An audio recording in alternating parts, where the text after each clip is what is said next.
그러면 우리는 무엇을 짓집니다. 무엇을 지어? 어떤 사회를 지을 것이냐. 미래 삶, 어떤 미래를 지을 것이냐. 이걸 생각해야 됩니다. 여기는 이제 일종의 문명론적인 이제 그 접근하겠다고 하는 건데, 우선 서방 세계의 지식인들 중에서 특별히 여기에 관심을 가지고 얘기를 한 사례가 몇 가지 있어요. 이게 주로 이제 1970년대, 80년대부터 나오는 건데, 미래 연구라고 하는 걸 대체로 세계적으로 본격화한 것은 한 1950년대 후반, 60년대 초입니다. 근데 우리가 68년에 시작했다는 건 상당히 좀 앞서간 거예요. 그에 비하면. 바로 그쪽에서 일어난 걸 도입을 해가지고 미래 연구를 시작했기 때문에, 물론 그때 초보적이긴 했지만 하여튼 시작한 건데, 그들이 얘기하는 몇 가지 바람직한 미래상의 예시를 여기서 우리가 검토를 좀 해보려고 합니다. 첫 번째는 이름을 어떻게 붙였냐면, 인간의 의식의 제3의 의식으로 혁명을 일으키자. 의식혁명을 일으키는데 1, 2, 3이 있다고 했어요. 그게 1, 2, 3이 뭐냐 하면은 1은 되게 농경문화에서 있었던 의식이고, 2는 공업 문명에서 있었던 의식이고, 이제 그걸 극복하는, 우리는 이제 소위 말하는 포스트 인더스트리얼 후 사회로 가고 있으니까 이건 제3의 의식이다. 그 의식은 무엇부터 뭐로 어떻게 변해야 되느냐를 제시한 학자가 있습니다. 이걸 보면은 새로운 자아관을 그랬어요. 그리고 하는 말이 있는 그대로 자아를 수용을 하자. 이거는 뭐냐 하면 self as itself. 내 자신이 있는 그대로. 내 자신이 자꾸 다른 무슨 잣대를 가지고 이리저리 판단을 하고 뜯어고치고 그러지 말고, 나는 이런 사람이다. 그럼 내 자신은 이거 어떻게 하면 잘 살릴 수 있느냐, 잠재력을 키울 수 있는 근거가 뭐냐 하는, 아주 한편으로는 겸손하면서 또 한편으로는 어떤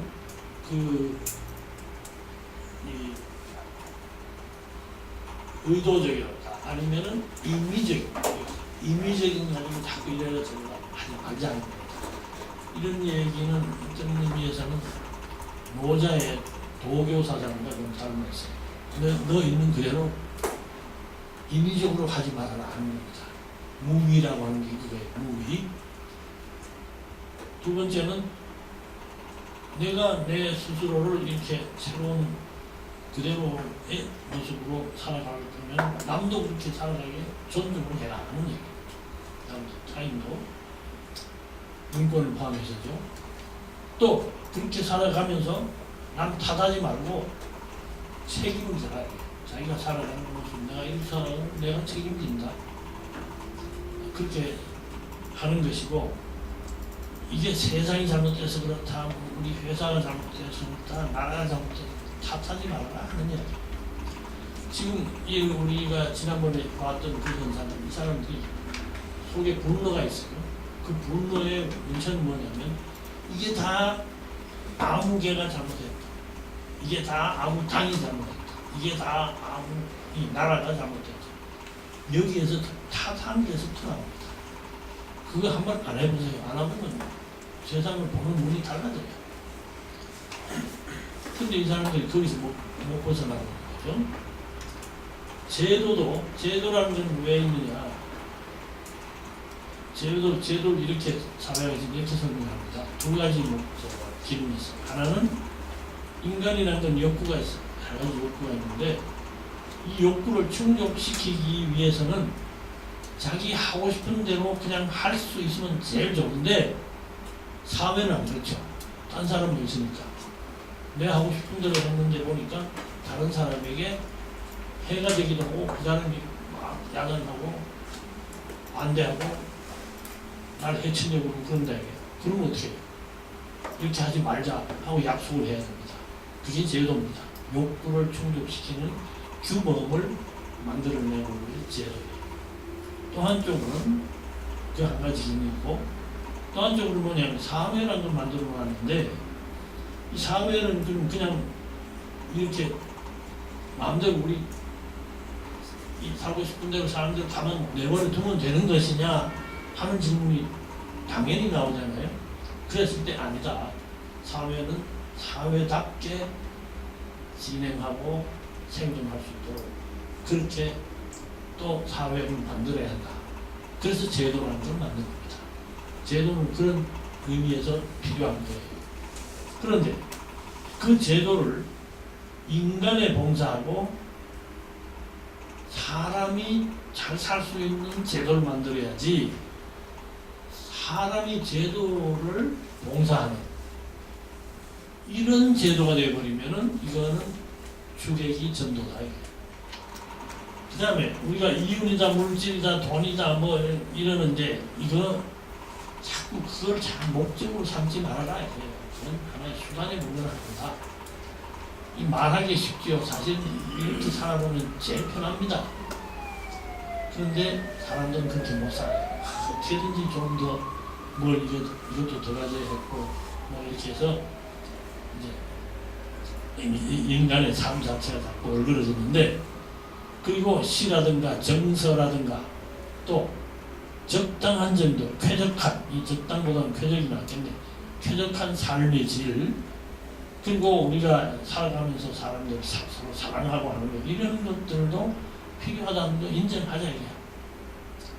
그 너무 무슨 기계다, 기술이다, 과학이다, 합니다. 자꾸 이래가지고 사람을 올가매지 말고 좀 정서적으로 따뜻하게 좀 살도록 노력해야 하는 얘기죠. 그리고 물질적 편익, 이것도 좋지만은 풍요, 그것도 좋지만 영혼, 정신생활, 그리고 삶이란 건 참 신비스럽다 하는 것들을 좀 믿기도 하고 그걸 상상도 해보고 그리고 즐기면서 한번 살아보자, 이런 그 내용의 것을 이 사람들은 제3의 의식을 그 이룩하는 혁명이 일어나야 한다라고 얘기한 겁니다. 딱 좋은 얘기죠. 좋은 얘기인데 잘 되기는 좀 쉽지 않습니다. 그러나 이게 우리가 적어도 바람직한 미래를 생각할 때 이 정도는 한번 기본적으로 나타나는 알고 시작하는 게 중요할 것이다 하는 뜻에서 한 가지 예를 들었고요. 그 다음에 두 번째는 비싼 얘기입니다. 그런데 표현이 좀 바뀌었어요. 소유에 너무 우리가 얽매여 있다. 그러니까 이제는 소유를 벗어나서 그냥 존재, being이라고 합니다. being.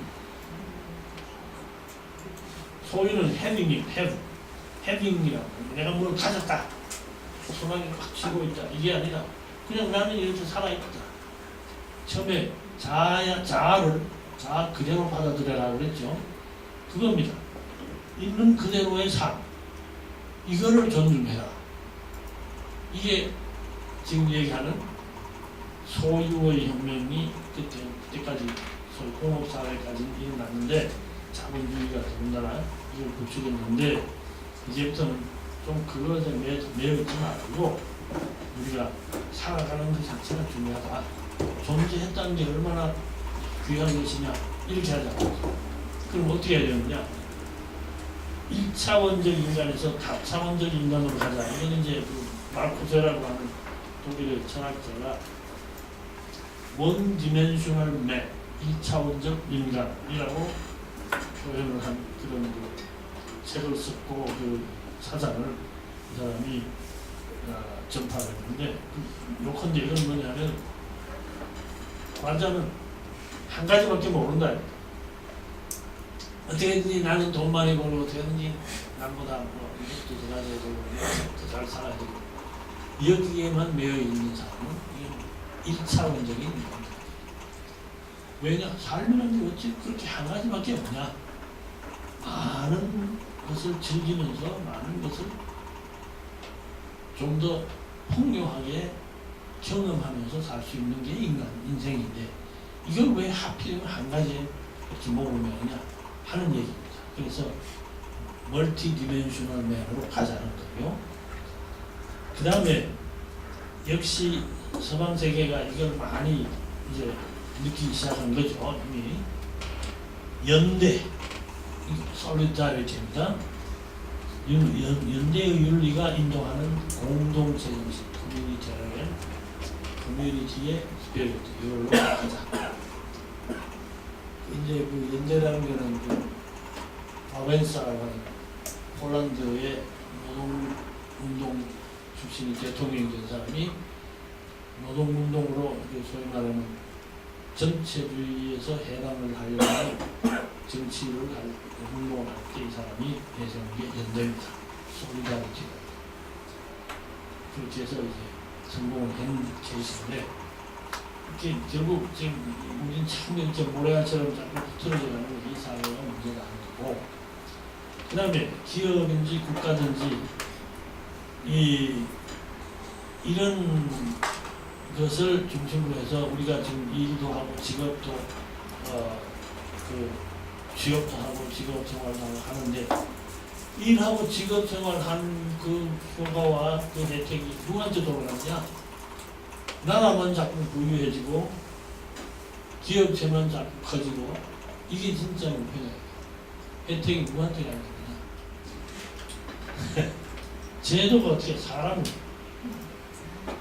그렇게 하면 안 되고, 네. 그리고 기업다 국가다가 우리가 실컷 일해서 돈 벌어줬는데 세금 내는데 왜 자기들만 살찌려고 그러냐? 아닙니다. 일하는 사람들에게 혜택이 들어가야 한다. 그게 원칙이죠. 그리고 풍요하다는 게 뭐냐? 소유가 자꾸 늘면 풍요하는 것 같은데, 이거는 소유하고 그 다음에 내가 좀 돈이 생겼으니까 돈 풍선 써보자. 이것이 풍요가 아니에요. 반드시 소비를 할 때도 이성적으로. 그래야만 경제도 살고 자기의 삶도 훨씬 더 품위가 있었습니다. 그 젊은 애들 이거 된장전지 뭔지 하는 애들은 명품 때문에 그냥 목숨을 걸잖아요. 그거 갖고 다니지 못해요. 아까워서. 그러니까 참 쌓아놓고 말이야. 들여다보는 게 그게 즐거워서, 그게 행복해서 명품 그렇게 자기 그냥 알바해서 겨우 돈 모은 거 또 빚까지 들어가면서 카드까지 해가지고 명품 산다. 이건 말이 안 되는 거죠. 사람이 이 목적과 수단의 전도가 그런 식으로 일어나고, 이건 인간 삶이 아니에요. 새로운 세상을 위해서 교육 지향의 교학 사회입니다. Teaching, Learning. 요거는 사실은 동방사당에 사실 그 원천이 있어요. 공자 말씀에 교불권, 학불영 그랬어요. 교불권이라면 권태롭다, 권자입니다. 사람인변에 이렇게 한 권, 1권, 2권 할 때 그게 권태로운 거예요. 가르침을 하는 사람이 절대로 자기 하는 일이 아이고 이거 못해먹겠다 그때는 아니다. 가르침이 즐거워야 하고, 그 다음 학불염입니다. 이건 시를 염자. 예? 아 이거 뭐 염증이 죽겠다. 근데 요즘 애들이 공부하는 게 시를 죽겠잖아요. 이건 공부가 제대로 안 된다는 얘기고, 학교 선생님들이 즐거워서 합니까?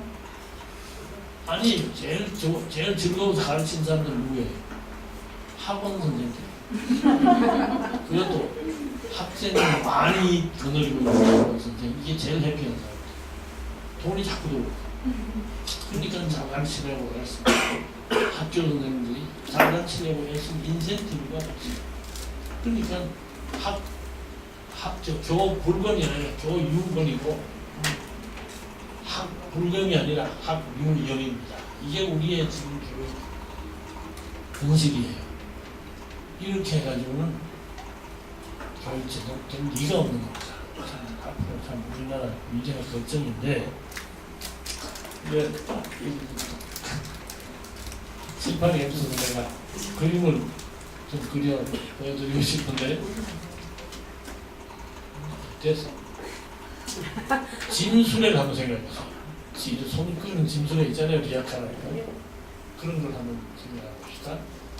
근데 짐수레에 짐이 그냥 가득 씌어요. 이게 터져 나오고 있어요. 막 줄로 묶었는데 삐죽삐죽 튀어나오고 있어요. 그런데 뭐가 뭐냐? 바퀴가 다 찌그러져 버렸어요. 바퀴 2개인데 이것도 둘 다 찌그러졌어요. 그리고 앞에 손잡이 이것도 다 망가져서 끌 수 없다. 이게 우리나라 교육입니다. 왜? 짐에 실린 거, 짐술에 실린 짐 터져 나오는 거, 저거는 순전한 정보입니다. 정보예요. 지식도 아닙니다. 그럼 정보와 지식이 뭐가 달라요? 정보는 어떤 기호, 어떤 심보, 상징, 이것을 내가 파악하는 순간 그게 정보가 됩니다. 근데 그 파악했는데 이걸 써먹을 수 있어야 그게 지식이에요. 활용 못하는 정보는 아무 소용없는 겁니다. 지식이 될 수가 없어요. 그리고 지식 자체도 지금 비록 애들이 막 정보를 지식화했다 하더라도 지식이 넘쳐납니다. 그래서 내가 신문 스프레이판 그냥 그 컴퓨터 앞에다 그냥 집어 던져놓은 게 오늘 아침에 보니까 그게 있는데 어디 공학하는 그 머리 스타일 이상해서 내가 그 사진까지 기억이 나는데 교수가 쓴 글인데 지식이 이제는 넘쳐나서 못 쓰게 되는 시대가 이렇게 그런 내용 지식이 필요한 시대가 아니고 뭐가 필요하냐 지혜가 필요한 시대다라는 얘기입니다. 이제. 그러니까 정보만 잡들이고 지식도 아니다. 왜냐 애들이 수능인지 뭔지 가서 시험 딱 치고 나오면 그때부터 쓸모가 없는 정보예요. 이게 세상 살아가는데 도움이 안 돼요. 시험 딱 치고 나오면 끝이에요. 이거는 지식조차도 아닌 것을 지금 잔뜩 실어놨습니다. 근데 바퀴가 뭐냐?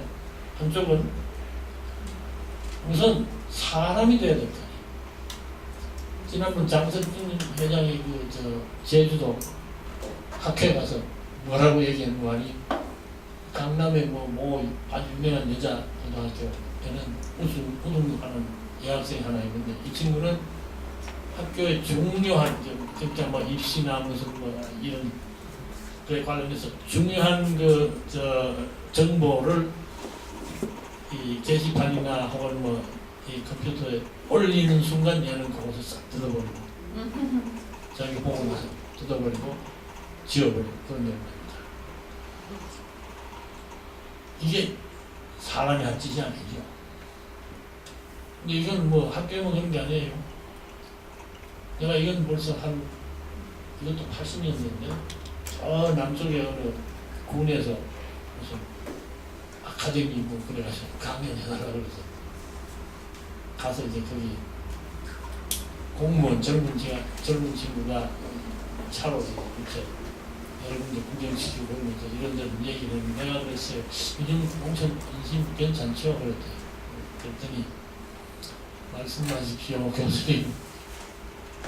요즘은 컴퓨터에 아주 특별한 영롱 기술이 하나 떴다 하는 순간 이거는 자기만 딱 해서 차단시켜버리고 자기 동생한테도 안 가르쳐줍니다. 그게 농촌의 인심이라고 그랬어요. 이건 아니죠. 그러니까 그런 인성교육이 안 됩니다. 그게 밖에 하나입니다. 사회성 교육, 인성교육 이게 이제 문제가 되겠죠. 그럼 나머지는 뭐냐? 얘들은 전부 교과서에 있는 거, 참고서에 있는 거 그대로 그냥 달달달 암기해가지고 그걸 하든지 시험에 가서 제대로 이제 답을 해야 되는데 그것도 논리적으로 생각을 해서 답하는 게 아니고 선택지 중에서 이게 어느 게 맞느냐를 골라야 하는 답을 하고 있단 말이에요. 무슨 지식이 그런 지식입니까? 창의라는 걸 할 수 있는 기회가 없어지는 겁니다. 그리고 사유를 해서 생각을 해서 그래가지고 판단을 할 수 있는 능력이 길러지질 않습니다. 이렇게 해가지고. 그리고 문제 해결할 수 있는 능력도 여기에서는 양성할 수가 없어요. 그래서 바퀴가 둘 다 깨졌어요. 그런데 그 바퀴 없는데 어떻게 굴러갑니까? 근데 손잡이 조사도 망가졌다. 이건 뭐 교육 정책 자체가 이게 지금 완전히 황폐한 교육 정책을 하고 있는 겁니다. 이 교육이 갈 데가 없는데 큰일입니다. 지금 사실 나는 교육부라고 하는 것 자체를 없애버려야 된다고 항상 주장하는 사람인데 교육을 없앤다고 못하는 방법은 이유는 아니죠. 지금처럼 저렇게 이상한 교육감들도 지방자치에서 자기들이 하겠다고 그러면 저건 또 큰일 나지.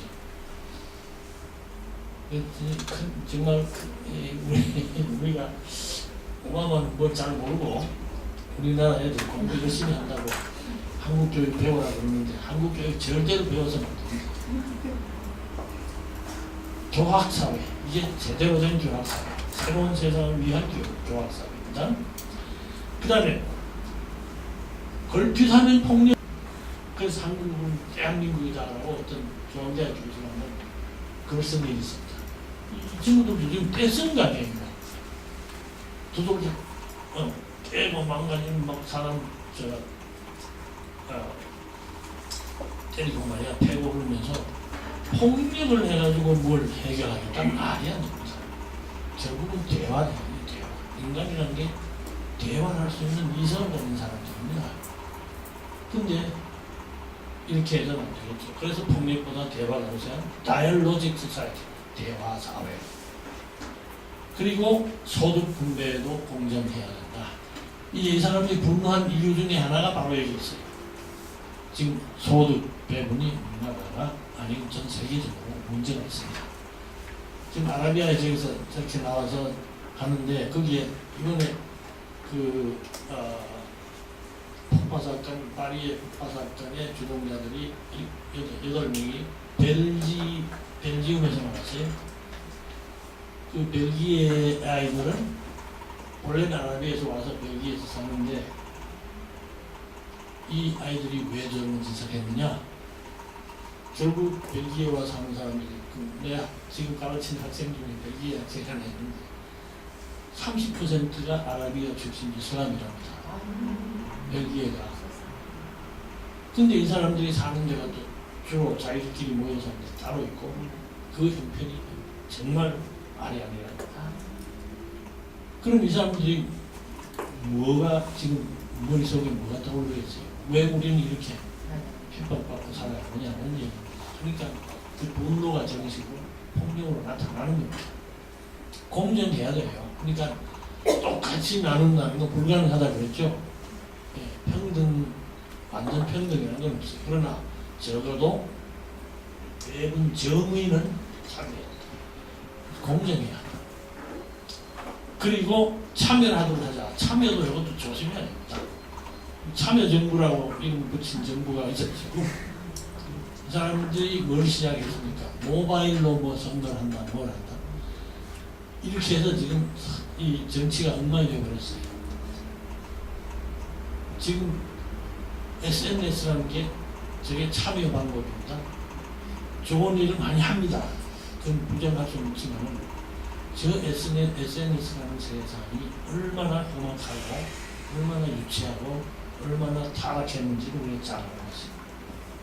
이런 식으로 참여를 하게 그냥 내버려둬서는 절대로 민주주의가 될 수 없어요. 민주주의의 가장 핵심은 뭐냐? 앞에서 대화가 나왔죠? deliberation이라고. deliberation이라는 게 뭐예요? deliberate. 수기를 해라요. 수기라는 게 이겼다는 뜻을 합니까? 의논을 하는데 얘기하고 또 하고 또 하고 또 하고 아주 뜸이 들도록 얘기해라 하는 얘기입니다. 수기라는 게. 그렇게 해서 해결하려고 해야지. 큰 소리부터 나오고 그 다음에 주먹질부터 나오고 그 다음에 막부터 나오고 이게 아니다 이런 말이에요. 그 다음에 그래서 참여하는 방법을 속이도 할 수 있는 참여 이게 중요한 거죠. 그리고 우리가 경제개발 잘했다고 큰소리 치고 즐거워하는데 아니다. 단순한 경제개발이 아니라 인간을 위한 포괄적인 발전, 여기에 가치를 줘야 한다. 요 발전에 관한 이론은 내가 가지고 있어요. 뭐 마지막 시간에도 소개를 할 겁니다. 발전 이렇게 가면은 이게 인간다운 삶을 만들 수 있다 하는 게 내 이론이고, 지금 이걸 내가 영어로 책을 써가지고 세계에다가 반포를 하려고 해요. 그 사람들이 볼 때 좀 웃긴다고 할 수 있는데, 그 다음에 평화죠. 세계를 통합하는 이상, integrating, world integrating reason. 그리고 전 지구 차원의 협동을 해가지고 국가가 좀 다 한다고 하지 말고 좀 잘, 나라끼리 좀 잘 해봐라. 이런 새로운 비전을 제시한 겁니다. 요거 나머지 한 페이지가 요 이제 세 번째 이야기 그까지만 하고 좀 휴식을 하겠습니다. 이번에는 인간이 어떤 인간이 되어야 하느냐, 앞에 둘은 사회입니다. 그 사회가 되어야 합니다. 새로운 인간관이죠. 일과 휴식의 동등한 가치. 일도 좋은데 너무 일만 하면 사람이 문제가 있다는 겁니다. 또 너무 놀기만 하면 어떡하느냐, 일을 해야지. 밸런스, 이게 중요합니다. 그 다음에 인간적인 자아 통제력입니다. 인간은 셀프 컨트롤의 케이퍼빌리티가 있다. 휴먼 케이퍼빌리티. 인간은 그걸 자아 통제를 할 줄 아는데 이걸 못하고 묻지마, 범행도하고 이상한 짓을 막 하는 거예요. 이게 문제예요. 그 통제를 못하는 게 왜 그러냐. 어릴 때 사회화, 어릴 때 버릇을 제대로 못 들여서 그런 겁니다. 우리 아이들이 요즘 자라는 방식이 뭡니까? 엄마가 아이한테 절제해요. 그러니까 저는 뭐 하고 싶은 대로 내버려 둬야지. 학원이라도 가서 공부를 하고 하다못해 서울대학교 관악에 있는 서울대학교가 아니라 서울 근처에 있는 대학교라고 가야 된다. 이걸 목표로 하고 있으니까 애들이 완전히 자기 마음대로 하는데, 이렇게 해가지고는 절대로 자아 통제력이 생겨날 수가 없어요. 그 다음에 자아 만족, 자아 실현, 이 셀프, 소위 말하는 자아의 그 처음에 얘기했던 것처럼 자아의 잠재력을 충분히 실현하고 해서 자아 완성을 할 수 있는 게 인간의 목표인데, 이렇게 하는 것과 동시에 그것이 곧 또 조직체의 목표를 달성하는 것으로 이렇게 서로 동일시가 돼요. 일치가 돼요. 내가 일하는 것이 내 자아 완성을 위해서도 하고, 또 해보니까 너무 즐거워서 조직체를 살리는데도 내가 헌신한다. 이런 태도가 있어야지 이게 직장의 만족도 생기고, 직장에서 생산성도 올라가고, 직장 자체는 번성하고 그런 것입니다. 근데 처음 들어갈 때마다 뭐 미생 목적을 해야지, 이게 말이 많잖아요. 불만만 하고 불평만 하고 항상 사표 여기다 탁 쓰고 다니면서 언제든지 에라 때려칩니다. 이런 태도로는 절대로 직장에서 만족할 수가 없고 그 직장이 발전할 수가 없다는 얘기입니다. 자아실현과 조직체 목표 달성이 같이 가요. 그 말은 조직체도 잘 해줘야죠. 그 다음에 뭐든지 책임을 지니까 하는 그 케이퍼빌리티, 그 역량을 키워야 합니다. 전적으로 책임지는 게 아니라 full responsibility. 내가 적당히 책임지는 게 아니다. 저 책임에 대한 얘기를 많이 했죠. 그 다음에 이제 상상력, 창의력, 독창적, 이건 뭐 그동안 얘기한 거고, 그리고 인간에게는 지적 능력을 무한정으로 개발할 수 있는 가능성이 있다. 이것도 우리가 인정해야 된다는 겁니다. 적당히 하고 말지 말아라는 거고, 그리고 공동체 목표에 대한 자발적 헌신, 몰입의 가능성도 인간이 가지고 있는 것이다. 자, 우리가 지금 얘기하고 있는 자원반사하고 이 캐테고리에 들어갑니다. 마지막에 나오잖아요. 이 모든 식으로 인간이 되면은 결국은 인간은 자발적으로 공동체의 공동체의 참 훌륭한 공동체의 질적인 향상을 위해서 스스로 헌신한다 이런 얘기입니다. 그게 바로 우리가 지금 하고 있는 자원봉사 운동의 핵심적인 기본 정신이다 이렇게 볼 수가 있어요. 여기까지가 서방에서 그동안의 미래에 바람직한 사회와 인간의 모습에 관한 몇 가지 예시입니다. 우리가 지향하는 미래 사회는 어떤 사회라 하느냐, 이게 지금 좀 짧게 하기 위해서 성숙한 문화, 교양, 선진 사회였어요. 이것도 긴데 이게 풀로 하면은 영어로는 또 뒤에 나옵니다만 culture라는 말이 나와요. culture 문화라는 뜻인데 이게 그냥 우리가 아는 뭐 문화 예술을 하는 그 수준의 문화가 아니고 조금 더 결이 높은 그런 뜻인데 culture를 갖다가 동사로 씁니다. 그럼 무슨 뜻이 되냐면은 여기에 내가 무슨 병원 같은 세균을 배양한다든지 또는 농업하는 사람이 무슨 씨앗을 후다스코에 넣어서 배양한다 할 때 배양이라는 뜻이 그게 culture입니다. 그러니까 인간에게다가 그걸 적용하면 교양이 되는 거예요. 그래서 cultured 그 다음에는 선진사회인데 선진도 그냥 우리가 일반적으로 말하는 advanced society가 아니고 advanced society는 맞는데 그러니까 우리는 후진국으로 살고 싶지는 않죠. 그러니까 advanced 선진국으로 사회로 살고 싶은데 여기에 cultured라는 형용사가 하나 더 붙어요. 동명사죠. 그래서 형용사가 될 거예요. 이런 개념은 지금까지 어느 학자도 세계에서 제시한 사람이 없습니다.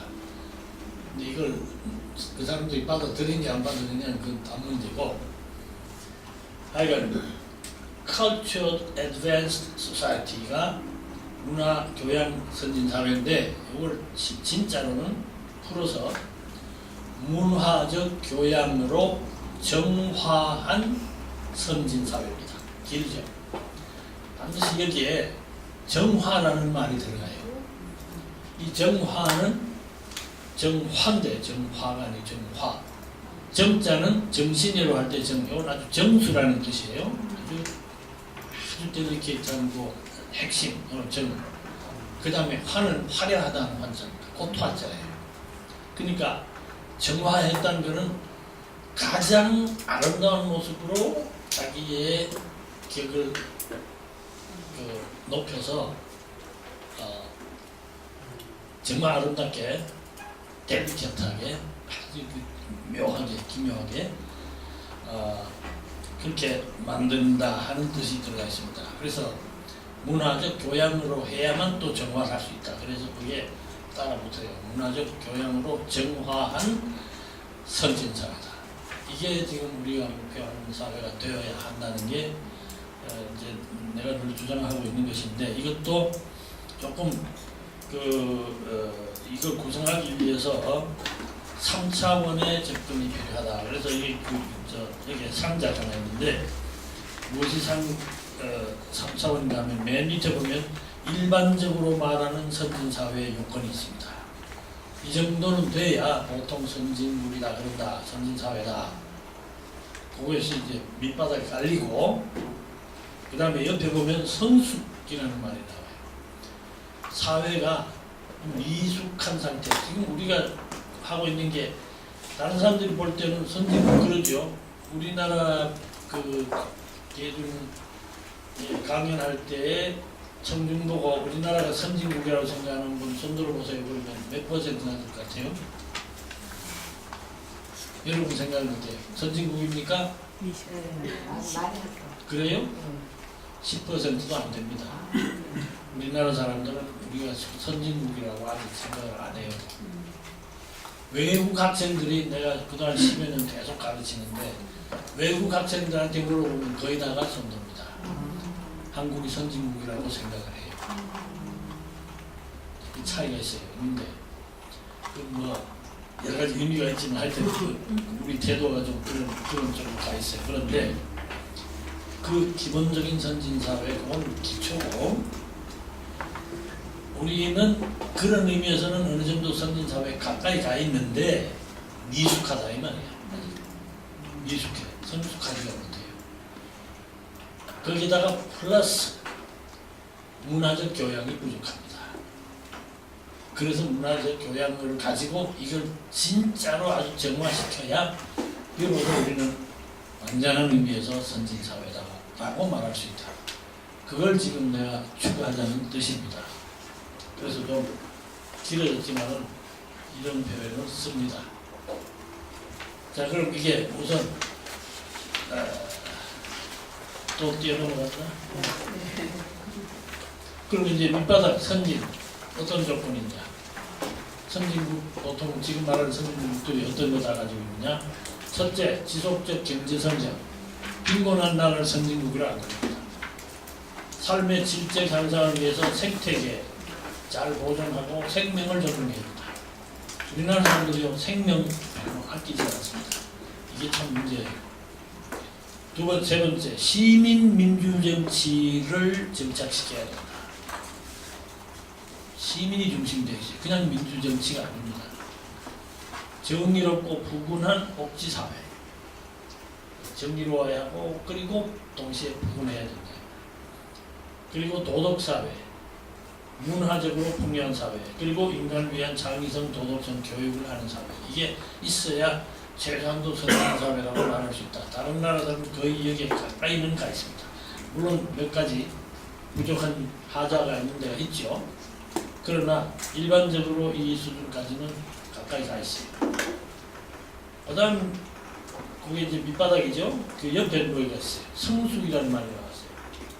그럼 성숙하다는 말을 무슨 뜻일까? 우리가 이번 이제 그 순서를 바꿔서 얘기하겠습니다. 개인이 성숙하다. 또 넘어갔어. 개인이 성숙하다는 말은 무엇일까요? 인간은 말이죠. 태어나자마자부터 상당 기간 동안 대단히 자기 중심적인 존재로 살아갑니다. 갓난아기일수록 자기밖에 몰라요. 다른 사람을 의식하는 능력이 없기 때문에 그런 겁니다. 그러니까 자기 자신을 우선 객관화할 줄 모르고 다른 사람을 인식할 때에 자기 중심으로만 봐요. 예컨대 예를 이렇게 듭니다. 삼형제 있는데 막내 애가 지금 겨우 말을 하고 하나 둘 손가락으로 셀 수 있는 정도의 이제 와 있는데 야보고 너 형 몇이냐? 그러면 이렇게 큰 형 작으면 둘이라고 그러죠. 그래? 그러면 큰 형은 동생이 몇이냐? 라고 물어보면 뭐라고 대답하겠어요? 하나라고 합니다. 왜냐하면 자기 눈에 보이는 거는 큰 형하고 작은 형밖에 안 보여요. 자기 자신이 안 보입니다. 자기를 객관화할 줄을 몰라요. 자기 중심으로만 본다는 뜻입니다. 그래서 형이 동생 하나밖에 없어요. 이게 인간의 원초적인 모습입니다. 이것이 말하자면 성숙해질 때야 비로소 자기를 객관화시켜놓고 세상을 이제 제대로 볼 수 있는, 그러니까 완전히 자기 중심으로만 보지 않는 이 상태가 됐을 때 우리는 성숙하기 시작한다 그럽니다. 그 다음에 거꾸로 다시 돌아가서 사회가 성숙하다는 건 뭘까요? 이건 우리가 진화론이라는 걸 조금 이해를 하면 좋은데 체계, 시스템이라는 게 있죠. 시스템 얘기 많이 하는데 체계라는 게 뭐냐면 여러 구성요소로 이렇게 이루어져 있는 하나의 덩어리입니다. 근데 이 덩어리는 구성요소들끼리 그리고 구성요소와 부분과 전체가 서로 상호 위존적으로 연결되어 있어요. 그래서 한 군데 탈이 나면 전체에도 탈이 나고 다른 요소, 다른 부분에도 탈이 날 수 있는 성격을 가지고 있습니다. 우리 몸이 그런 거죠. 그래서 이제 동방의학의 한 가지 특징은 약을 처방할 때 그 서방에서는 대증요법이라고 해서 요게 위가 아프다 그러면 위 당장 아픈 그 증세를 없애는 쪽으로만 처방을 하는 그런 방식인데 비해서 동방에서는 그 왜 아픈 원인이 어딘가를 찾아볼 뿐 아니라 요걸 낫게 하기 위한 대증요법을 하면은 어떤 부작용이 일어날 수 있다는 것을 감안해서 요것이 치유 과정에서 다른 부분도 같이 소위 말하면 처리를 하면서 그렇게 딱 이제 치유를 하겠다. 이런 것이 이 체계라고 하는 시스템이라는 것을 생각하면 그렇게 됩니다. 근데 이 시스템이 성장하고 성숙한다, 발전한다 하는 것하고 진화를 하지 못한다 하는 차이가 뭐냐?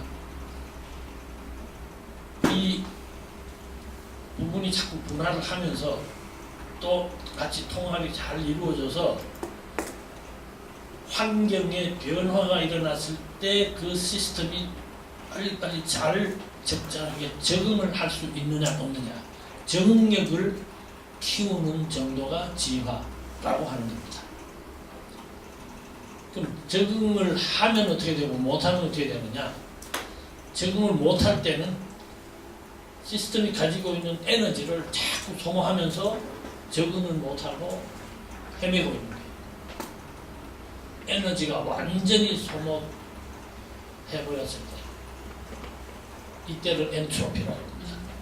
연력학에서 쓰는 말 엔트로피, 에너지가 다 소실, 완전히 없어졌다. 그러면 이건 시스템은 그때부터 죽는 겁니다. 살아나지 지속할 수 없어요. 이 엔트로피 상태를 피해야 되는 거예요. 디스엔트로피라고 반대.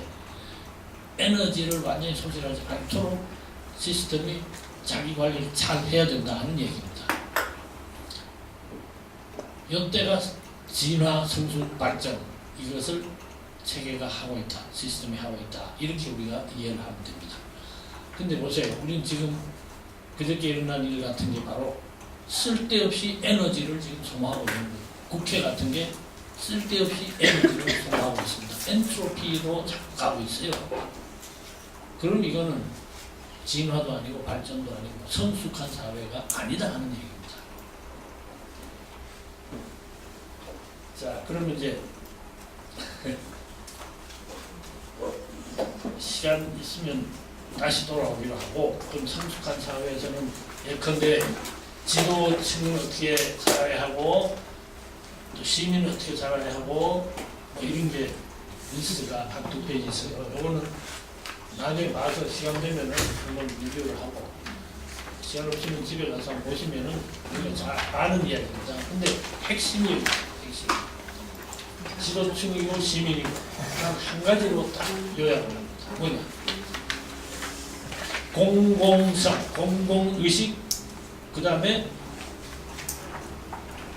부국지식, 이라고 표현해요. 부국지식, 나라를 사랑하는 마음과 공공을 중시하는 의식이 결여한 것이 우리 사회의 핵심적인 문제점이에요.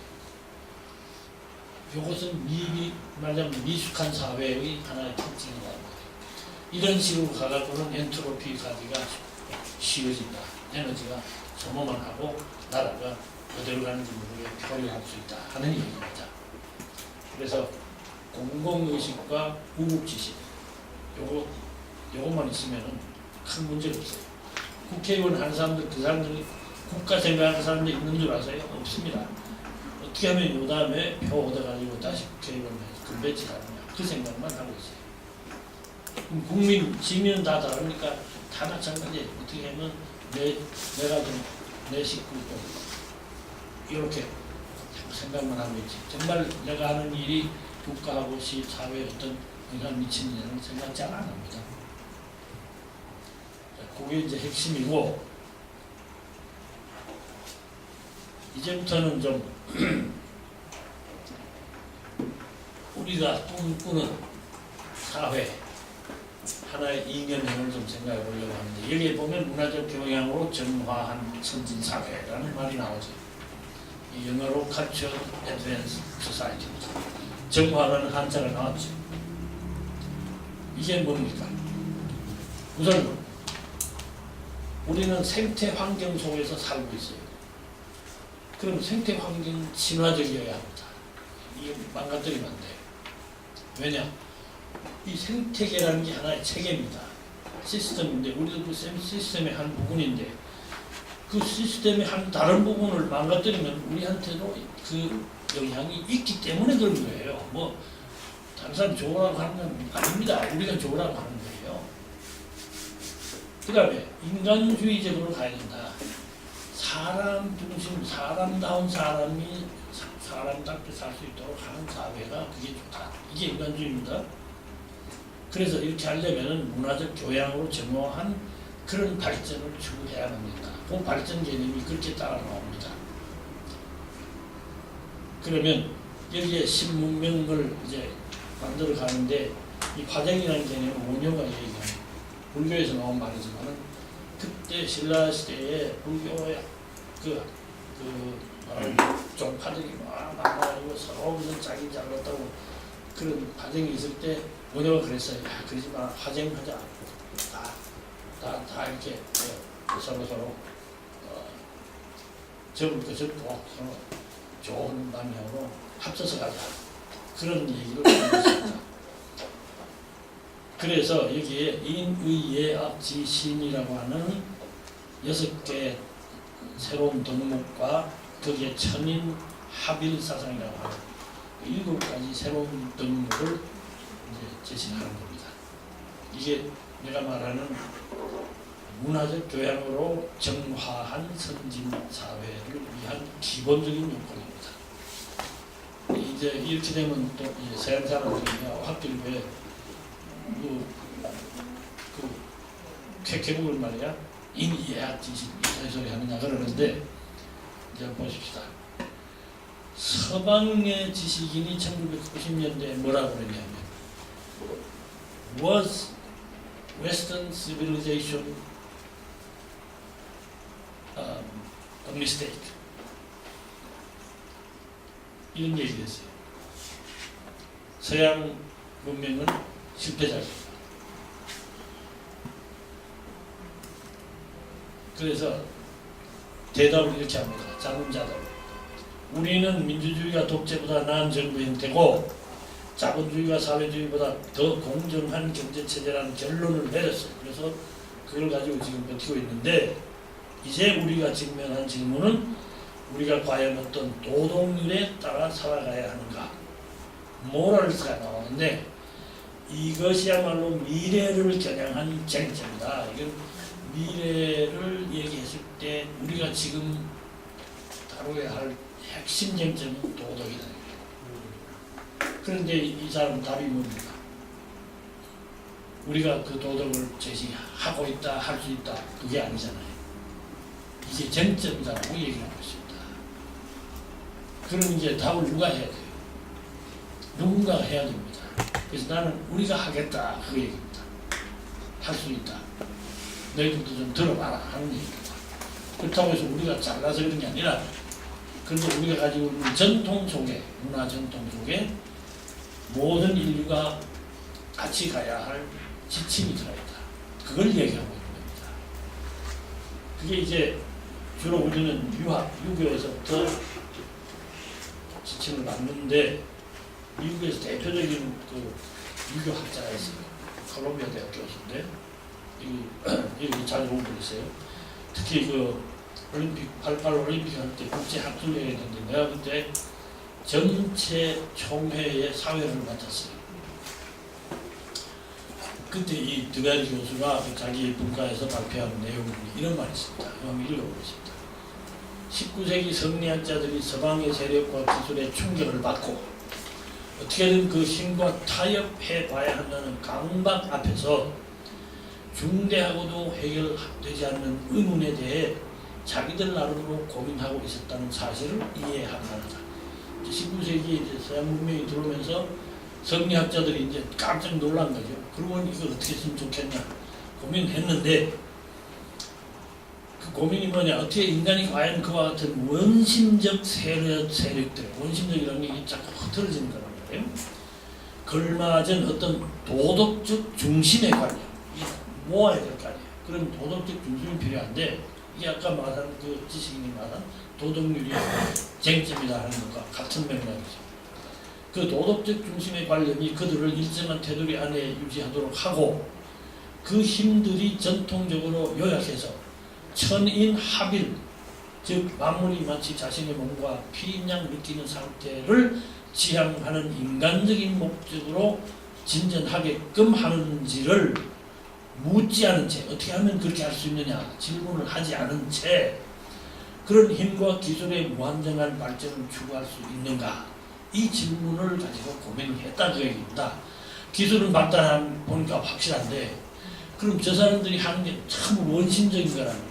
사회를 막 흐트러고 그러는데 그것을 어떻게 다시 도덕적으로 이렇게 중심으로 끌어와서 같이 이렇게 함께 갈 수 있느냐, 이걸 고민해봤는데 답이 안 나오는 거죠. 그래서 비록 일부 동방의 지성들은 오래전에 그 질문조차 하기를 중단하긴 했습니다. 그러니까 모두 포기했어요. 그래서 우리가 지금까지 식민지도 되고 지금까지 이렇게 엎치락뒤치락 하고 있는 것은, 사실 우리가 만약 유교적 전통을 그 좋은 점만 그대로 쫙 유지해만 왔어도, 그러면서 과학기술을 적절히 받아들였으면 했어도 그 적응력이죠. 그러면 우리가 지금 이런 상태는 아닐 것이다. 사회가 이 코로나입니다. 수많은 사람들은 그냥 서방의 지배적인 장기적 추세에 단순히 추종하고 있거니와, 그러한 추세란 어떤 것이냐, 심각한 사회적인 문제를 다루는 데 있어서 극기 또는 도덕적 지침 같은 것은 이미 수용할 수 있는 선택지로 간주하지도 않아요. 여기 보세요. 극기라는 게 뭡니까? 극기 예라는 건 뭐냐? 극기봉예, 그랬습니다. 인이 뭐냐? 그러니까 극기봉예라고 공자가 말했어요. 이 공자의 인사자는 게 이제 그게 핵심인데, 남에게 자비를 베푼다, 사랑한다, 그런데 사람을 사랑한다. 인 즉 애인 그랬거든요. 근데 인이 무엇이냐고 물으니까 극기봉예 그랬어요. 자기를 극복을 하고, 자기를 통제를 잘하고, 제어를 잘하고, 예를 쫓아간다. 예로 돌아가라 하는 뜻인데, 이 극기라든지 또는 도덕적 지침 같은 것은 이건 뭐 이런 거 이제 할 수도 없다, 선택지도 아니다 라고 간주해버렸다, 이런 얘기예요. 오히려 서방의 해결책은 어떤 것이냐, 너무나도 빈번하게 비인격적인 기계적 수단, 물질적 요인, 법적 제재, 형벌적 제도 등 이미 효력 상실을 입증해버리는 것에 의존한다. 이게 동양 사람들도 똑같이 하고 있다 그 얘기입니다. 이처럼 더 많은 돈을 쓰면서도 인간 영혼의 심층적인 문제에 대해서는 더욱더 주목을 하지 않는다면 결국은 파국에만 이르고 말 것이 뻔한 거고, 두갈이라고 하는 유학자가 이렇게 큰 소리를 하고 갔어요. 요 동방에 있는 사람들이 자기 전통을 버렸기 때문에 지금 그렇게 됐다는 얘기입니다. 근데 서방은 그걸 잘하느냐? 아니다. 그 사람들도 지금 파국으로 가고 있다. 이렇게 본 겁니다. 그 사람이 유학자니까 유효적인 관점도 보는 거죠. 그럼 대안이 뭐냐? 유학은 뭘 우리에게 제시할 것이 있느냐? 거기에 바로 대동 사회라고 하는 이념이 있어요. 이건 뭐 딴 데서 나한테 얘기 들으셨겠지만 한번 같이 읽어보겠습니다. 이건 공자 말씀이 얘기라는 데서 나온, 얘기라는 책에 나오는 공자 말씀을 번역하는데, 잘 한번 그 나중에 가서도 꼼꼼히 한번 따져보세요. 조목조목 보면은 우리가 필요로 하는 모든 조건이 거기에 다 들어가 있습니다. 솔직히 말하면. 과학기술만 빼고. 과학기술은 없죠. 공자 시대에 무슨 과학기술이 있어요. 기대를 못하죠. 그걸 우리가 그냥 수용만 잘 하면 됩니다. 왜냐? 그건 수단에 불과한 겁니다. 사회를 조직하는 원리는 과학 기술은 제공하지 못해요. 그러니까 우리가 이걸 이런 사상에서 배워야 돼요. 공자가 말씀하였다. 큰 도가 행하여지자. 이 도가 중요합니다. 대도. 대도를 행하면 끝에 결론은 대동사회가 된다. 이런 얘기입니다. 큰 도가 행하여지자 천하를 공기로 생각하여, 아까 내가 공공의식이라고 했죠? 공기라고 했어요. 공공의 그릇이다 이런 말이에요.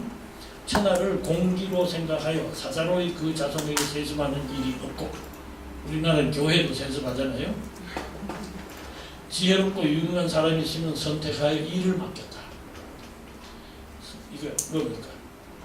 소위 말하는 적재적소하는 이게 다 원리, 인사 원리가 바로 그겁니다. 성실과 신의를 배우고 익히며 화목함을 닦고 실행하였다. 여기 반드시 배우고 익히며 실행하였다고 나옵니다. 그냥 배우기만 한 게 아니에요. 공자 논어의 첫 번째 구절이 뭔지 다 아시죠? 왜? 학이 시습지 불역 열호합니다. 열이라는 기쁘다는 뜻이에요. 학이 시습입니다. 습이라는 게 뭐예요? 복습도 하고 실행도 한다는 뜻입니다. 그렇게 해서 내 것을 만든다 그런 뜻이에요. 배운 것을 자꾸 되풀이하면서 실습을 해서 실천해서 내 것을 만든다. 바로 그겁니다. 그러므로 사람들은 어떤 결과가 나오느냐, 이렇게 성실과 신의를 배우고 익혀서 화목함을 닦고 실행하면 어떻게 되느냐, 사람들은 홀로 자기의 의만을 친애하지 않으므로 홀로 자기의 아들만을 사랑하지 않고 널리 남의 부모나 아들에게도 아낌을 넓혔다. 공공입니다. 공동체. 늙은이로 하여금 그 생을 편안히 마칠 수 있게 하고, 노인, 건장한 사람을 쓰일 곳이 있게 하며, 장년, 어린이는 의지하여 성장할 곳이 있게 하고, 소년, 청소년, 과부나 외롭고 배절에 걸린 사람 다 부양받을 수 있게 하며, 이건 이제 장애인, 소위 말하는 소외 그룹이죠. 그 다음에 남자는 분수에 맞게 일할 자리를 나누고, 다시 취업입니다. 여자는 돌아가 지킬 가정을 얻었다. 원문에는 가정이 안 나옵니다. 그냥 귀라고만 나와요. 돌아갈 수 있는 데가 있다. 가정은 물론 돌아갈 수 있는 데죠. 그러나 가정뿐 아니죠. 여자도 할 일이 있다 하는 얘기입니다. 그 다음에 이게 이제 실생활로 돌아갑니다. 생활에 쓰는 물품이 헛되게 땅에 버려져 낭비하는 것은 꺼린다. 낭비를 싫다. 반드시 그렇지만은 반드시 자기 혼자 쓰려고 사사로이 감추어 쌓아주지도 않았다. 이거 뭐 할 때 사고 날 때 물건 딱 가져오는 걸 뭐라 그러지? 사재기. 안 한다 이 말이에요. 그 다음에 일을 수행할 때는 자신의 몸으로 노력하지 않고 남이 힘들게 되는 걸 싫어한다. 지가 한다 이거예요. 남만 지키지 않고 노력을 하면 반드시 자기 자신의 살이를 위해서만 힘쓰지는 않는다. 여기에도 공공이 나옵니다. 그럴 까닭에 이렇게 사니까 세상이 어떻게 됐냐, 음모, 도적, 난신, 적자와 같은 말이 생겨난 빌미조차 없고 바깥 문을 잠그는 일이 없는 이상적인 공동체가 온 세상에 이루어집니다. 이를 일컬어 대동이라 했다. 사회는 그때 쓴 말이 아닙니다. 이건 번역한 말인데, 대동 이 말하자면 그 공동체의 이념을 얘기하는 겁니다. 큰 전자 한 가지입니다. 다 공동으로 같이 살면서 모두가 자기 신분에 맞게 할 일을 다 주고 적재적소로 하고, 아무도 폐질에 걸리고 무슨 과부, 그래서 이 사람이 소외당하지 않고, 보세요 얼마나 좋은 사회입니다. 이것만 잘해도 세상은 참 좋은 세상이 됩니다. 거기에 과학기술 활용만 하면 되는 거예요. 자, 이게 이제 유학에서 말하는 공동체인데, 어떻게 우리가 동방 얘기 나오면 서양 사람들 들어주겠어요? 아니죠. 보세요. 서양에도 기독교라는 데가 성서의 아주 중요한 공동체의 예를 듭니다. 이게 사도행전이라고 하는 사도 바울이 다니면서 쓴 편지 속에 들어있는데 여기에 나오는 개념이 코이노니아라고 합니다. 이건 그 히란 말로 펠로십이라는 뜻이에요. 초대 교회라는 데가 어느 시절에 살았습니까? 로마의 통치하에 식민지된 유대인들이 숨어서 예수교를 갖다가 믿는 이런 시대입니다. 근데 숨어서 자기들끼리 모여가지고 하는 생활을 보니까 어떤 생활이냐? 완전히 전부 자기 있는 것은 다 팔아서 나누고 같이 음식을 나누면서 하나님을 친송하고 찬양하고 기도하고 그러면서 얼마나 다정하게 잘 사는지 세상 사람들이 보고 칭찬해서 결국은 자꾸 교인이 늘어나도록 주님께서 사람들을 보내시더라 이렇게 되어 있어요. 이건 이제 신앙적인 고백이니까 우리가 잘해서 온 게 아니고 우리가 이렇게 주님이 하라신 대로 살아보니까 사람들이 너무 좋아해서 막 찾아오는데 그건 주님이 그렇게 만드셨다 이런 얘기를 하고 있어요. 근데요 이런 식의 공동체가 왜 그렇게 중요했냐, 왜 사람들이 거기에 끌려 들어갔느냐. 당시의 로마의 사회 구조가 첫째 여자 별로 오지 않았고 애들 그런데 끼워주질 않았어요. 벌써 가족에서 예쁜 여자가 애들이 없으면 뭐예요? 남자들끼리 저희끼리 한다는 거예요. 어른들끼리. 그 다음에 노예, 인간 취급도 아니죠. 그 다음에 이방인, 외국 사람, 이민자 다 노예, 다 소외입니다. 다 배제했어요. 그럼 저희끼리 한다 이게. 그런데 이 기독교라는 사람들 보니까 애들도 있고 여자도 있고 노예도 있고 다 있어요. 이방인, 뭐 외국인, 이민자 다 있단 말이에요. 그러면서 하는 걸 보니까 누구도 서로 다투려고 하지 않고 있는 거 다 내놓고 팔아서 서로 나누고 이게 이제 말하자면 칼 막스가 봐왔던 소위 원시 공산주의 체제입니다. 다 자기 것을 팔아서 나누고 이게 공산주의 체제예요. 근데 그런 공동체를 보고서 전부 소외된 사람들이 자꾸 찾아오지 않느냐 이 말이에요. 그래서 이제 그 서방의 코이노니아라는 게 거기서 출발합니다. 그 코이노니아는 공동체인 동시에 그게 봉사가 들어가 있어요. 서로가 봉사합니다. 그래서 이런 종교 생활을 익혀가면 결과가 어떻게 되느냐. 이 마지막 센텐스를 보시겠어요. 신앙 공동체 구성원들은 서로 믿음으로 격려하고 종교 생활을 익혀나갈 뿐 아니라 교회 밖의 사람들이 볼 때도 사랑과 윤민을 실천하는 공동체임을 알 수 있게끔 생동감 있고 생명을 부여하는 공동체답게 공동체까지 라이프 기링입니다. 삶의 생명을 불어넣었다 이거야. 그러니까 다 찌들어 있던 사람들이 얼마나 좋아하겠어요. 지금 공자가 얘기하는 것하고 다 일맥통하는 얘기들입니다. 그렇게 하고 났더니 음모, 도정, 난신적자가 없었다. 밖에 문도 안 잠갔다. 이게 다 그런 거 아니겠어요? 그러니까 우리가 얘기하는 유교적 공동체 대동사상 사상은 너희들이 말하는 성경의 공동체하고 다를 바가 없다. 그 얘기를 하는 겁니다. 그래서 그 구절이 뒤에 나오는데 이런 생각을 하고 그 다음에 여기 보면 이렇게 나와요. 서로 나누고 나옵니다. 그러면 우리가 어떤 가치를 추구할 것이냐. 이것은 그림으로 요약한 게 있어요.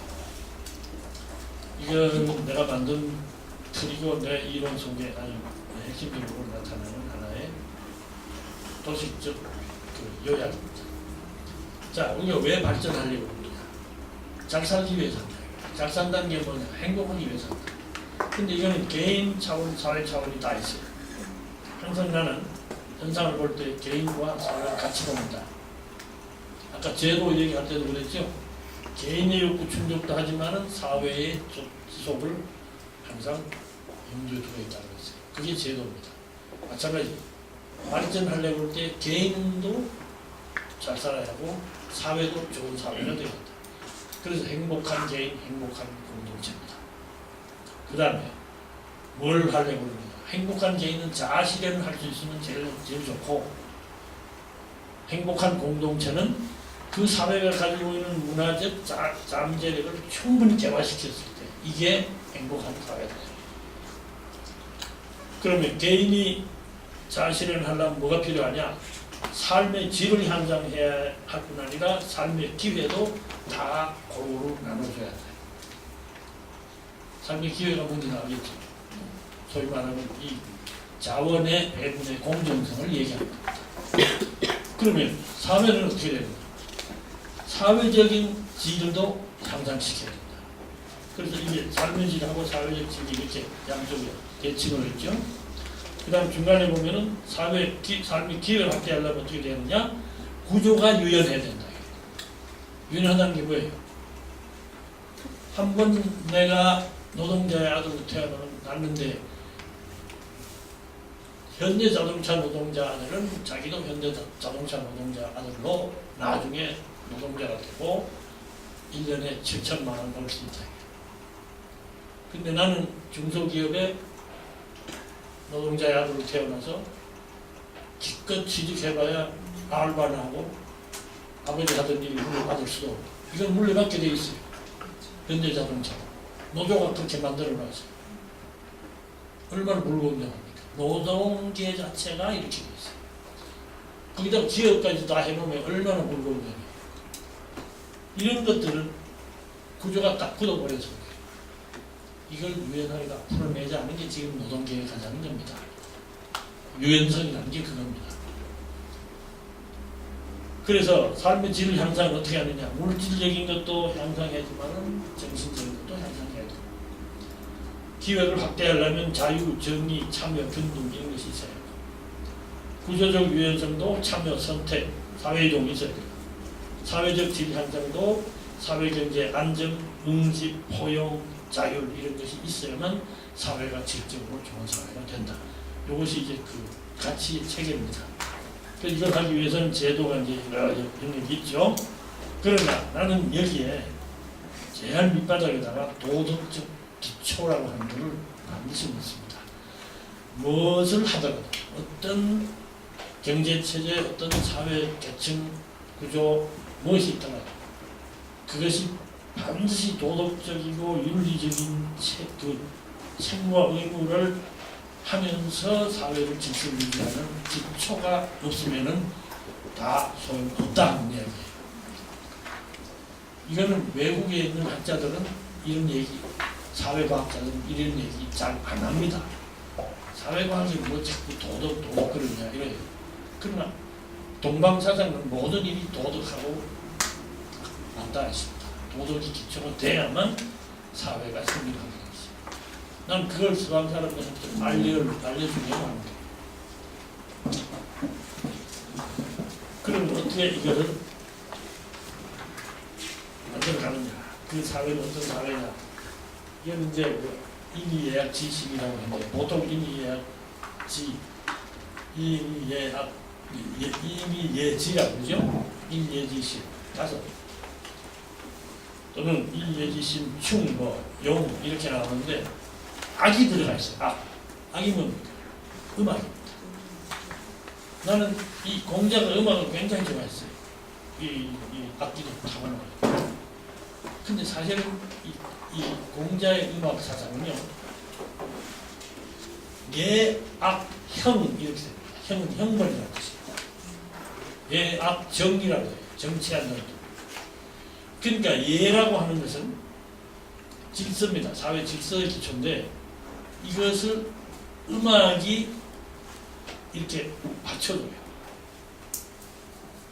음악은 단순히 사람의 감성을 표현하고 이 아름다움을 심미하는 그런 수준에만 머물지 않고 사회 질서를 바로 잡는 데도 함께 갑니다. 악이. 그래서 어떤 이론이 나오느냐 하면요. 세상이 잘 다스려지고 안온할 때는 음악 소리가 밝고 명랑하고 조용한데 세상이 어지러워지면 음악이 시끄럽고 그냥 우울하고 이제 이렇게 나옵니다. 이 요새 음악이라는 게 전부 그런 세상이 어지러워서 서양 애들이 왜 저렇게 그냥 이상한 짓들을 이렇게 하겠어. 그걸 이제 들으면 듣는 순간은 신도 나고 좋아 보이지만 그게 무슨 음악이에요. 결국은 세상이 어지러워지니까 음악이 그렇게 바뀌어 될 수 없다 하는 게 이게 공자가 몇 천 년 전에 얘기한 거지만요. 예술 사회학에서는 지금 그걸 얘기하고 있습니다. 예술이라는 게 뭐냐? 사회를 반영하고 있는 거예요. 그래서 앞까지 들어갑니다. 그 다음에 여기 이제 신이 들어가는 게 신이니까 그 지신이 나오는데 하나하나 내가 설명 안 하고 두 가지만 얘기할게요. 이거는 38쪽이 나옵니다. 지는 시비를 가리는 지식과 슬기로운 판단의 기초, 지혜. 그래서 지입니다. 이거는 지식의 지자가 아니고 알지자가 아니고 슬기지자입니다. 시비지식이고 지의 시작이다. 그래놓고 그 뒤에 나오는 문장은 학이불사면 만이요 사이불학이면 태다.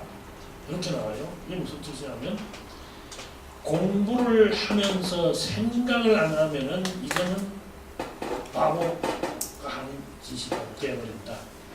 공부만 잔뜩 하고 생각을 못 하면은 이거는 이 갈피를 못 잡는 망이라는 그런 뜻입니다. 갈피를 못 잡고 바보가 되는 이런 뜻입니다.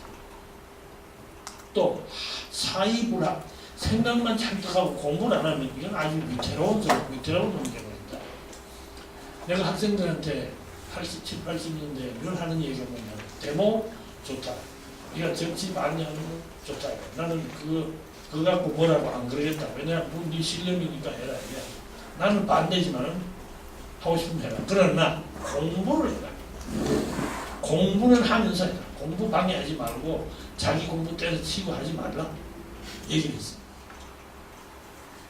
위태로운 짓만 합니다. 생각만 있고 공부를 안 하면 위태로운 짓을 하게 되어 있어요. 근데 공부는 열심히 하는데 생각 안 하는 게 이게 요새 아이들 공부 방식. 그런 게 전부 바보가 됩니다. 생각을 할 줄 알아요. 이게 아주 중요한 운명입니다. 그 다음 거는 물어봤어요. 세상에 제일 필요한 게 뭡니까? 물어봤더니 족식, 잘 먹어야 한다. 그 다음에 족병, 군사가 있어야 된다. 나라를 지키려면. 그런데 민심이 이게 제일 중요하다. 먹는 거 있어도 그걸로 끝나고 군사가 있어도 그걸로 세상이 다 진행되는 게 아니라 반드시 믿음이 있어야 한다. 신뢰가 있어야 한다. 그게 이제 말하자면 차례차례로 그것도 중요한데 그것까지는 부족하다. 다음 그렇게 올라가서 신으로 올라갑니다. 만약 인이 무신 자기가 사람이 대해서 신용이 없으면 이거는 부지기가 뭐를 할 수 있는지를 알지도 못한다. 그 사람을 어떻게 믿겠느냐 이런 뜻입니다. 그러니까 예악 지신 인이라고 하는 건 이제 기초가 되는 것이고 예악은 사회 질서를 말하는 것이고 그 다음에 지신 요게 정보화 시대에 가장 중요한 사회적 자본입니다. 이렇게 해석을 하면 됩니다. 새로운 서양 사람들이 알아듣는 개념을 자꾸 바꿔요. 그러니까 천인합의라는 건 요즘 이 사람들이 말하는 소위 총합적 생태 환경론입니다. 이 사람들이 말하는 이콜로지즘이라는 게 바로 천인합의이에요. 인간은 생태계의 한 부분이다. 그런 뜻이에요. 이렇게 해서 학문도 이제 인문사의 기술 다 합쳐서 요즘 말하는 융합 이렇게 나오는 거죠. 자, 시간이 이제 다 됐으니까 마지막 발전에 대한 부분 한마디 하고. 그러면 이렇게 되기 위해서는 뭐가 필요하냐?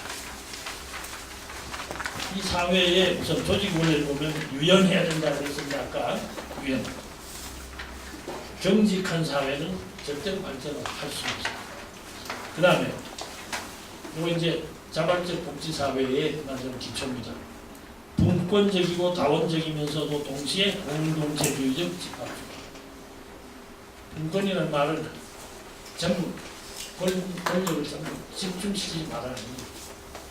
다 모든 부분이 다 자율적으로 할 수 있도록 해주면서 또 서로 다양한 것을 인정해라. 그러나 이게 그냥 내버려두면 다 흐트러져버리면 안 되잖아요. 그럼 다시 주워 모아야 하는데 그 원리는 공동체주의가 돼야 되고 그리고 집합 서로 모아서 같이 하자. 여기 같이 가야 되는 거예요. 그 다음에 마지막에 자발적 복지사회가 나옵니다. 이건 뭐 쉽게 얘기해서 복지는 해야 되는데 누가 하느냐? 국가가 혼자 하겠다? 천만의 말씀. 안 된다.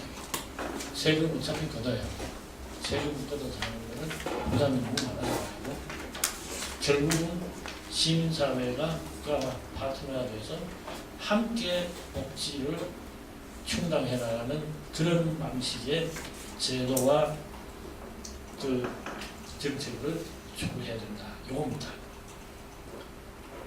그리고 이제 발전이 뭐냐? 문화적 교양으로 정무화하는 발전. 이게 교양이라는 것이 뭔지를 좀 알아야 하는데 요것만 이제 간단하게 넘어가겠습니다. 교양이 뭐냐? 인간은 이성적이기 때문에 올바르게 생각하고 판단할 수 있는 그 의사소통을 자유롭게 할 수 있는 사회적 환경을 만들어줘야 이성적으로 행동할 수 있어요.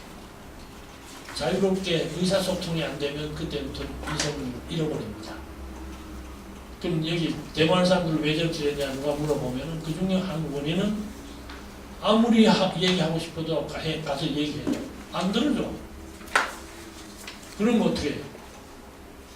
나와서 소리 지르고 돌 던지고 해야 된다 이 말이에요. 그걸 안 하도록 하면은 이성으로 대화를 해야 하는 얘기입니다. 그 다음에 이성이라는 것은 감성을 다스리는 것이고 도덕, 규범 이런 것을 처리하는데 반드시 필요합니다. 그래서 우리가 질서도 있어야 되고 책임져야 되고 하는데 다만 이성만 너무 강조를 해버리면은 서양처럼 되고 합리주의가 되면은 그 다음부터는 전부 다 지잘났고 똑똑한데 사랑이 없다 이게 정서적으로 보듬는 따뜻함이 없어요. 그럼 이것도 문제입니다. 그렇기 때문에 이런 것을 다 포용할 수 있어야 합니다. 그래서 마지막에 이게 뭐가 나오니까 중용이라는 말이 나옵니다. 인간과 자연 질서와 창의, 도덕성과 융통성, 물질과 정신, 자유와 정의, 풍요와 절제 이게 전부 다 상반된 개념 아니에요? 대립 개념인데 이 둘을 어느 한쪽으로 쏠리면 안 돼. 둘이 잘 함께 가면서 균형을 맞춰야 좋은 사회가 될 수 있다. 그걸 해야 되는데 그러면 전략은 뭐냐? 전략은 또 놓으면 국가, 시민사회, 시장, 기업 동참을 해야 돼. 혼자. 시민이 중심이 된다는 게 중요해. 국가가 물론 다 합니다. 그런데 이제 프로그램도 시민이 좀 만들고 추진하는 데도 구성하는 것도 해보고 이걸 좀 하라는 겁니다. 국가가 하기는 날 내버려만 두지 말란 얘기예요. 이게 무슨 말입니까? 시민 스스로가 성숙한 시민으로서 역량을 가지고 있어야 이게 가능한 거 아니에요. 그걸 지금 키워야 한다는 겁니다. 그래서 이제 협치라는 말이 나오는데 이 사람들은 자꾸 해라만 하지 시민사회의 역량을 어떻게 키우느냐 그 얘기가 아니에요. 그러니까 이 통치 원리라는 것은 국가 독주형은 아니다는 건 다 알고 있습니다.